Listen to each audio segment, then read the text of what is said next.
इस वीडियो में दोस्तों हम बात करने वाले हैं इंग्लिश के पार्ट बी का थर्ड यूनिट, जिसका नाम है टीचिंग स्ट्रेटजीज एंड स्किल्स, यानी कि शिक्षण रणनीतियां और कौशल। इस यूनिट के दोस्तों सभी इंपॉर्टेंट टॉपिक्स पर इस वीडियो में बात करेंगे, तो ये वीडियो आपको कंप्लीट देखना है। और हमारे चैनल लोकमय स्टडीज पर अगर आप पहली बार आ रहे हैं तो चैनल को सब्सक्राइब भी कर देना है। देखिए दोस्तों, इस यूनिट का सबसे इंपॉर्टेंट क्वेश्चन यहाँ पर बनता है कि what is the main M of teaching composition. अगर आपको ये क्वेश्चन एक नंबर का पूछना होगा तो इस तरह से पूछेगा, या फिर आपको बड़ा क्वेश्चन पूछ सकता है कि डिफाइन कीजिए टीचिंग कंपोजिशन के एम्स को।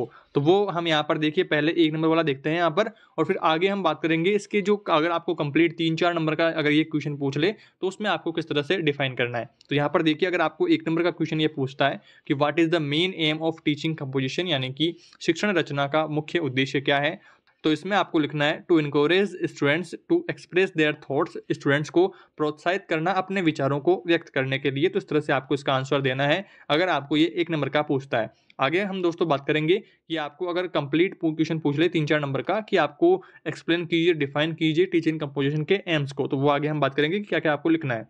उससे पहले दोस्तों हम बात करते हैं कुछ और इंपॉर्टेंट क्वेश्चंस की। तो यहाँ पर देखिए, आप नीचे एक और इंपॉर्टेंट क्वेश्चन देख पा रहे हैं कि how can rhymes help to practise speaking. आपकी बोलने की जो स्किल्स हैं उनको ठीक करने के लिए राइम्स यानी कि आपकी कविताएं किस प्रकार से मदद करती है, तो उनके बारे में हम बात करते हैं।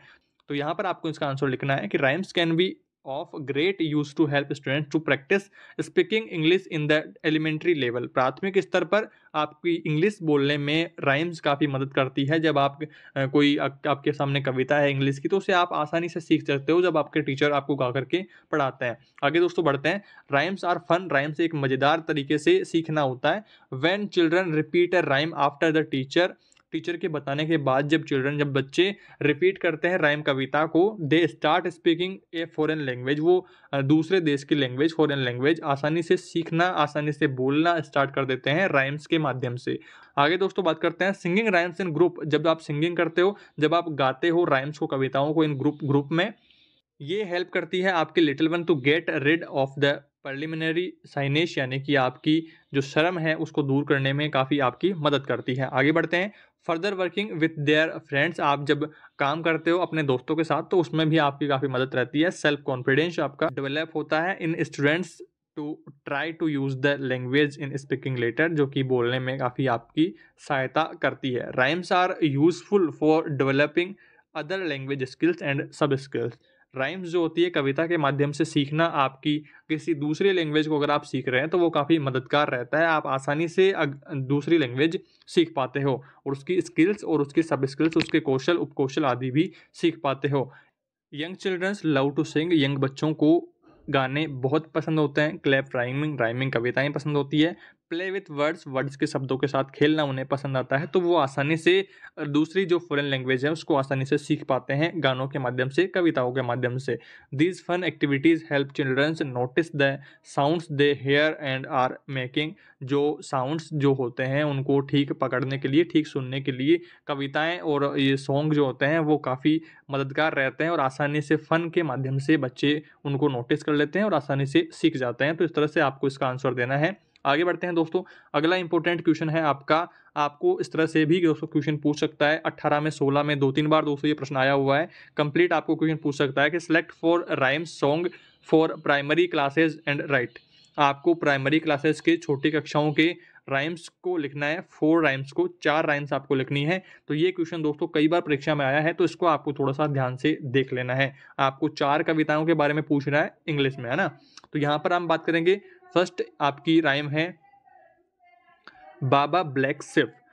बाबा baa black sheep, have you any wool? Yes sir there bags full. One for my master, one for my dame, but one for the little boy who lives down the lane. तो इस तरह से आपको ये first कविता यहाँ पर हो गई है राइम। सेकंड की बात करते हैं। Pussycat. Pussycat pussycat where have you been? I have been to London to seen the queen. Pussycat pussycat what did you do there? I frightened a little mouse under her chair. Second हो गई यहाँ पर। Third की बात करते हैं। I can see left, I can see right, hello to you, hello to you. I look at the ground, I look at the sky, fly of little bird, goodbye goodbye. तो ये third हो गई यहाँ पर। आगे बढ़ते हैं। Twinkle twinkle little star, how I wonder what you are, up above the world so high like a diamond in the sky. तो ये दोस्तों 4 जो राइम्स है आपकी, इनको आपको याद कर लेना है। इनके अलावा भी कोई और याद कर पाते हैं तो ये आपके लिए बढ़िया रहेगा। आपको कम से कम 5 आपको याद कर लेनी है, ताकि एक अगर आप क्वेश्चन में कुछ पूछ ले तो फिर आप 4 अगर आपको पूछे या 3 पूछे या 2 पूछे तो आप आसानी से उसमें लिख पाओ। आगे बढ़ते हैं दोस्तों। अगला आपका इंपॉर्टेंट क्वेश्चन है, write about the uses of charts.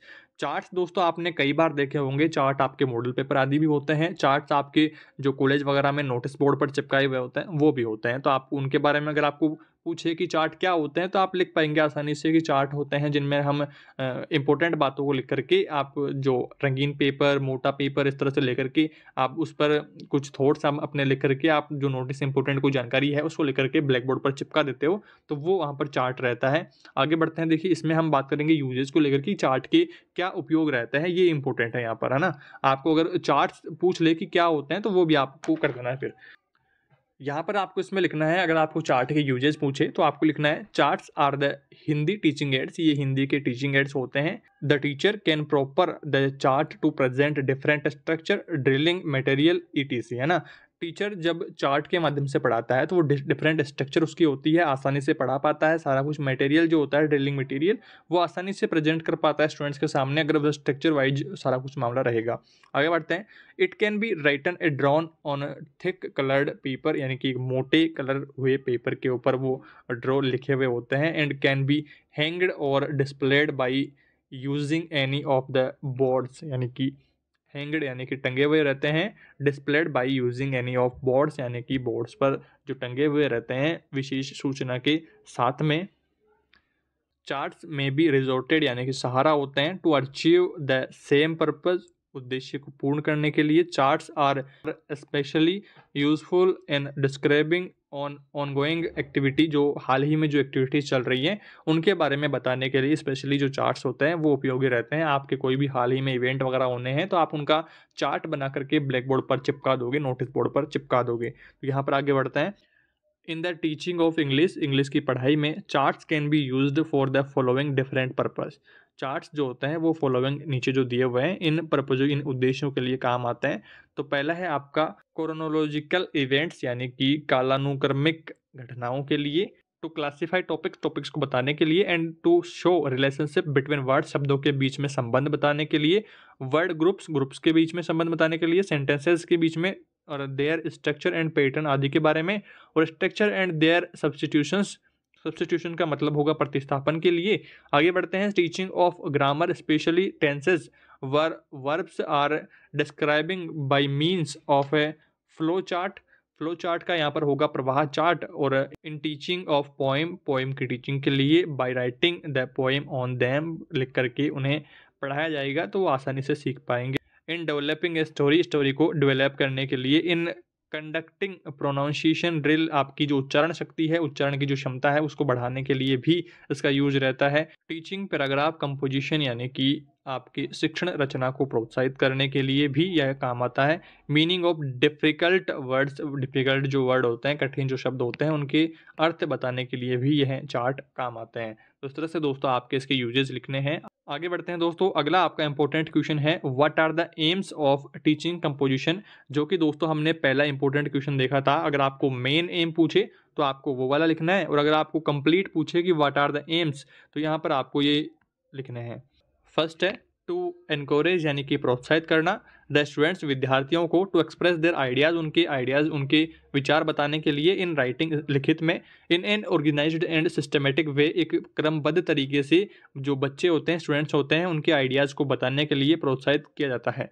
Second है टू कम्युनिकेट इन्फॉर्मेशन, इन्फॉर्मेशन के लिए कम्युनिकेट किया जाता है, that could be followed readily by the intended reader, यानी कि इच्छित पाठक के द्वारा। आगे बढ़ते हैं। थर्ड नंबर पर है the enable the students to arrange their ideas in writing at reasonable speed and with accuracy, यानी कि शुद्धता के साथ में और रीजनेबल स्पीड में आपकी जो राइटिंग होती है उसको अरेंज करने के लिए, उसके आइडियाज़ को बताने के लिए ये यूजफुल रहता है। तो ये आपको करना है। आगे बढ़ते हैं। अगला आपका इंपॉर्टेंट क्वेश्चन है, डिफाइन यानी कि परिभाषित कीजिए, ओरल यानी कि मौखिक एक्सप्रेशन, मौखिक एक्सप्रेशन को और यहाँ पर आपको राइटन यानी कि लिखित एक्सप्रेशन को यहाँ पर बताना है और उनके यूजेस कहाँ पर हैं वो भी आपको बताना है। तो पहला दोस्तों हम बात करेंगे ओरल यानी कि मौखिक एक्सप्रेशन को लेकर के। तो मौखिक expression is a productive skill, एक प्रोडक्टिव स्किल है, यानी कि मैं आपको बोल करके सुना रहा हूँ तो आप सुन रहे हो, यानी कि आप प्रोडक्टिव स्किल ले रहे हो। मेरा प्रोडक्टिव स्किल बोलना हो गया यहाँ पर। तो पहली बात करते हैं ओरल यानी कि मौखिक एक्सप्रेशन की। तो मौखिक expression is a productive skill है और it expresses attitudinal meaning throat variation in pitch, high pitch range and pause. अब बात कर लेते हैं यूज को लेकर के। तो ओरल एक्सप्रेशन यानी कि मौखिक एक्सप्रेशन आपका used to develop speaking skill यानी कि आपकी बोलने की जो कौशल है उसको बढ़ाने का काम करता है। Through drills, informal and formal talk, आपकी औपचारिक और अनौपचारिक जो बातें होती है उनमें काम आता है। नरेशन यानी कि वर्णन में काम आता है। रेशिएशन यानी कि आपके सस्वर पाठ में काम आता है और रोल प्ले में काम आता है। ईटीसी आपको इस तरह से उदाहरण देकर के बता देना है। आगे बढ़ते हैं, अब बात करते हैं written expression is also a productive skill. यह भी एक प्रोडक्टिव स्किल है। It reveals coordination between sounds and symbols, यानी कि इसका समन्वय रहता है साउंड्स के साथ में और सिंबल्स के साथ में। अगर मैं आपको कुछ बोल करके बता रहा हूँ और आपका जो सिंबल्स है वो अगर आपको ठीक नहीं पता होंगे तो आप उनको नहीं लिख पाएंगे। तो यही बात है। It is a creative art, यह एक क्रिएटिव आर्ट है। वेयर द राइटर पेंट्स, जहाँ पर राइटर जो होता है, जो लेखक होता है, वो अपना पेंट करता है, लिखता है। His own world of words, यानी कि उसकी जो शब्दों की दुनिया है उसमें से शब्दों को लिखता है जो वह सुनता है। आगे देखिए इसके यूजेस आपको लिखने हैं कि written expression is used to enable the students to write creatively with a view in thinking and knitting ideas, यानी कि निटिंग आइडियाज़ का मतलब होगा कि अपने विचारों को बुनने के लिए यहाँ पर आप ठीक तरीके से, क्रिएटिव तरीके से आप वहाँ पर एक्सप्रेशन कर पाओगे, अपने विचारों को लिख पाओगे राइटन एक्सपेक्ट में। तो ये आपको लिखना है। आगे बढ़ते हैं, आपका अगला इंपॉर्टेंट क्वेश्चन है what is appropriate procedure of story telling, right in brief. आपको लिखना है संक्षेप में आपको स्टोरी टेलिंग के बारे में कि वो किस प्रकार से उपयुक्त रहती है।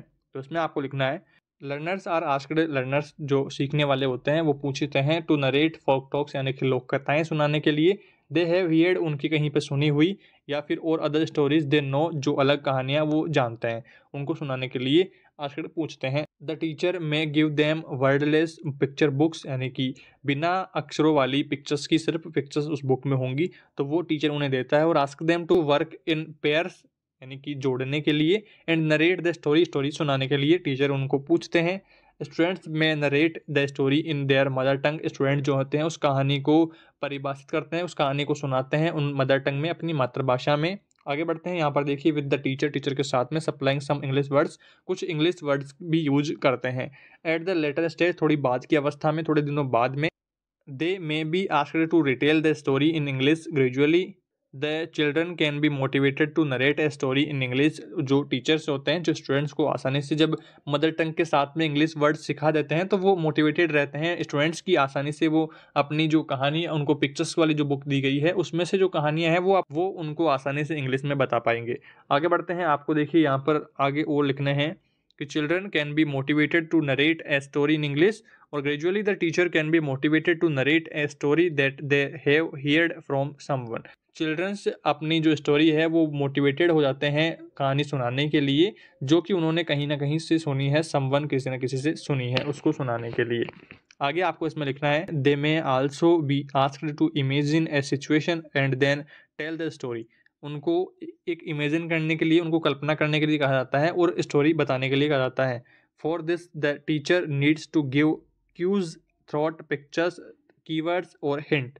टीचर के द्वारा उनको दिए जाते हैं, क्यूज दिए जाते हैं, हिंट दिए जाते हैं और पिक्चर्स भी बताई जाती है जिससे वो एक स्टोरी क्रिएट कर लेते हैं और उनको इंग्लिश में सुनाते हैं। इस तरह से आपको इसका हिंदी अनुवाद करना है। मैंने कोशिश करी है सारे वर्ड्स की हिंदी मीनिंग बताने की, फिर भी दोस्तों कोई मीनिंग छूट जाती है, कोई मिस हो जाती है तो आपको उसका गूगल से ट्रांसलेशन कर लेना है। और आगे बढ़ते हैं दोस्तों, अगला आपका इंपॉर्टेंट क्वेश्चन है कि what is writing, define it's elements का आपको डिफाइन करना है कि लेखन क्या है। पहले हम दोस्तों इसकी परिभाषा पर बात करेंगे और फिर बाद में उसके एलिमेंट्स पर बात करेंगे। तो परिभाषा में दोस्तों आपको यहाँ पर लिखना है कि writing is one of the 4 linguistic skills, जो भाषा की 4 जो स्किल, 4 कौशल होते हैं उनमें से एक है। 4 कौशल आपको पता ही है, LSRW, जो कि हमने पार्ट ए की फर्स्ट यूनिट, सेकंड यूनिट और थर्ड यूनिट में पढ़ा था। LSRW पूरा डिटेल में हमने पढ़ा था, तो वहाँ पर आपने ये सब चीज़ें सीख ली होंगी। It is a productive skill. आप कुछ भी जब लिख लेते हैं अपना कंटेंट, तो वो फिर आपका प्रोडक्ट हो जाता है। आप उसे कहीं न कहीं बाद में भी आप उसको यूज़ कर सकते हो। इट रिक्वायर्स यानी कि यहाँ प्राथमिकता देता है कोऑर्डिनेशन यानी कि संबंध में बिटवीन साउंड्स और सिंबल्स में, ध्वनि में और उसके जो सिंबल्स हैं उनके बीच में यहाँ पर करता है। अगर मैं आपको कुछ और बोल रहा हूँ, आपको सिंबल्स नहीं पता है कि कैसे लिखना है, तो फिर वो मामला गड़बड़ा जाएगा। तो आपको जो मैं बोल रहा हूँ उसके सारे सिंबल्स पता होने चाहिए। अभी देखिए मैं आपको हिंदी में बोल रहा हूँ, तो आपको हिंदी के सभी सिंबल्स पता होने चाहिए कि मैं जो बोल रहा हूँ उसको आप सटीक आप लिख पाओ। तो ये यहाँ पर बताया गया है। आगे बढ़ते हैं, इसके एलिमेंट्स की बात करते हैं। एलिमेंट्स में आपको देखिए इसका फर्स्ट एलिमेंट है collection. The learner collect facts. Learner जो है कलेक्ट करता है फैक्ट्स को, सिचुएशन को और ईटीसी फ्रॉम डिफरेंट सोर्सेज यानी कि अलग अलग जगहों से। सेकेंड एलिमेंट है organising. The learner organise the above collected facts और पॉइंट्स को। थर्ड है डिस्क्रिप्शन यानी कि विवरण। The learner describe the organised facts points properly. ठीक तरीके से फैक्ट जो पॉइंट जो उन्होंने ढूंढे हैं अलग अलग सोर्सेज से, उनको आसानी से ऑर्गेनाइज, आसानी से मैनेज उनको लिख सके। एडिटिंग। एडिटिंग भी काफ़ी इंपॉर्टेंट रोल अदा करती है। आप जब मेरे पिछले पिछले साल के या उससे पहले के जब आप मेरे वीडियोस देखेंगे, तो आपको काफ़ी कुछ कमियां उनमें लगेगी, और अभी के जो वीडियोस देखेंगे वो आपको प्रॉपरली काफ़ी ठीक उनमें एडिटिंग लगेगी। तो ये भी एडिटिंग का भी काफ़ी अहम रोल रहता है। The learners edits all these things. आगे देखिए पांचवा पॉइंट है रिवीजन एंड रीराइटिंग। रिवीजन करना, जो आपने लिखा है उसको ठीक तरीके से देखना, और रीराइटिंग अगर कुछ गलतियां हो गई हैं तो उनको दोबारा से लिखना। छठा है सीक्वेंसिंग यानी कि सीक्वेंसिंग जरूरी होती है, क्रमबद्धता जरूरी होती है। आप पहले हमने यहाँ पर देखी इस बारे में, अगर हम राइटिंग की बात कर रहे हैं तो हमने राइटिंग की पहले परिभाषा देखी है और फिर उसके बाद में उसके एलिमेंट्स की बात की है। तो ऐसे सीक्वेंस क्रमबद्धता सब में होनी चाहिए, तभी जो आपकी राइटिंग है वो अच्छा निखर करके सामने आएगी। आगे देखिए सातवां पॉइंट है use of proper linkers punctuation marks. यानी कि देखिए इसका थोड़ा सा हिंदी अर्थ मैं आपको बता दूं कि आपको, अगर आप कोई हिंदी की लाइन लिख रहे हैं तो उसमें आप फुल स्टॉप लगाएंगे सेंटेंस कंप्लीट होते ही, और इंग्लिश में अगर आप लिख रहे हैं तब भी आपको फुल स्टॉप लगाना होता है, डॉट कॉमा लगाना होता है। अगर आपको उसी सेंटेंस में कोई दूसरी बात बतानी है तो फिर उसमें आपको कॉमा लगा देंगे। इस तरह से आपको इसका आंसर देना है। तो इस तरह से दोस्तों हमने इस यूनिट के सभी इंपॉर्टेंट टॉपिक्स पर बात कर ली है। आई होप आप ठीक तरीके से मेरी सारी बातें समझ चुके होंगे। फिर भी दोस्तों किसी मीनिंग का अर्थ आपको समझ में नहीं आता है या कोई वर्ड मेरे से एक्सप्लेन करना रह गया है, तो आप दोस्तों उसका गूगल से ट्रांसलेट करके याद कर लेंगे। इस वीडियो में दोस्तों इतना ही, जल्दी मिलेंगे अगले यूनिट के साथ। तब तक दोस्तों आप प्लेलिस्ट में विजिट करके इसके बाकी सारे जो यूनिट्स हैं वो भी आप देखें और अपनी तैयारी को मजबूत करें। Thanks for watching this video.